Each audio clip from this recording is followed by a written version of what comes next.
तो ये क्वेश्चन पूछा गया 1983 में। क्वेश्चन ये कि इनमें से कौन सा is not favourable for the formation of deltas. अब आपको पता है कि डेल्टास क्या है, तो ये लैंडफॉर्म से आया है क्वेश्चन कि यूपीएससी के अंदर जियोमॉर्फोलॉजी में आप देखेंगे टाइप्स ऑफ लैंडफॉर्म्स, उनका फॉर्मेशन कॉजेस, ये बहुत एक इंपॉर्टेंट थीम्स है क्वेश्चन बनाने की, लैंडफॉर्म्स। और डेल्टा कहाँ से बन रहा है? फ्लूवियल लैंडफॉर्म, या आप कह सकते हैं रिवर से बनने वाला लैंडफॉर्म। तो एक ये डिपोजिशनल लैंडफॉर्म होता है। डिपोजिशनल इसलिए क्योंकि यहाँ पे रिवर्स अपना सेडिमेंटेशन जो लोड है, सिल्ट, सैंड, क्ले, ये यहाँ पे वो डिपॉजिट कर देती है, जिससे डेल्टास फॉर्म हो जाते हैं। अब ये यहाँ पे क्यों हो रहा है? डेल्टा बन कहाँ पे रहा है? जहाँ पे river is meeting to ocean. अब ये जो मीटिंग पॉइंट है, ये बहुत लो एनर्जी एनवायरनमेंट है। लो एनर्जी एनवायरनमेंट है, यहाँ पे एनर्जी नहीं है, रिवर के पास स्पीड कम है, तो जितना भी वो लोड लेकर आ रही है सेडिमेंटेशन का, वो सब डिपॉजिट कर देती है वहाँ पे, इसीलिए डेल्टा फॉर्म हो जाता है।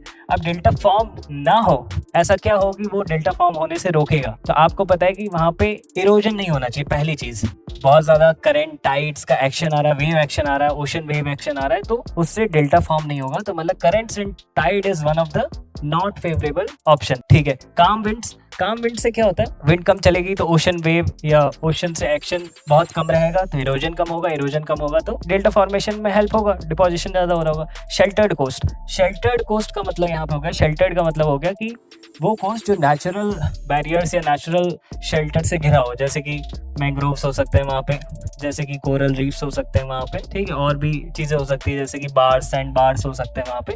तो ये तो शेल्टर्ड जो भी कोस्ट होते हैं वहाँ पे वेव एक्शन, टाइड एक्शन, ये सब उसका इफेक्ट कम होता है, कम होता है इफेक्ट, तो डेल्टा फॉर्मेशन में हेल्प करेगा। No large lake in the river course, अगर मान लीजिए कि रिवर के कोर्स में, रिवर यहाँ पे मीट कर रहा है ओशन से, बीच में कोई बहुत बड़ी लेक आ जाती है, तो क्या होगा? लेक भी एक लो एनर्जी एनवायरनमेंट है, तो यहाँ पे भी रिवर अपना सेडिमेंटेशन जो लोड लेकर आ रही है, सेडिमेंट्स, वो सब डिपॉजिट कर देगी, वो यहाँ पे डिपॉजिट कर देगी, तो यहाँ पे डिपॉजिट करने के लिए बहुत ज्यादा कुछ बचेगा नहीं रिवर के पास। तो इसलिए कोई बीच में बहुत ज्यादा बड़ी लेक भी नहीं होनी चाहिए, ताकि सेडिमेंट्स बचे रहें रिवर में, और रिवर यहाँ पे आके, जहाँ पे ओशन के साथ मीट करिए, यहाँ पे आके डिपॉजिट करे और डेल्टा बनाए। The answer of question would be B. Currents और टाइड एक्शन ज्यादा नहीं होना चाहिए, नहीं तो डेल्टा फॉर्मेशन नहीं हो पाएगा ढंग से। डेल्टा दिखता कैसा है आपको भी पता है, रिवर आएगी, ओशन मीट करेगी and all these sediments are deposit, तो डेल्टा फॉर्मेशन एक तरीके का एलुवियल फैन की तरह होता है।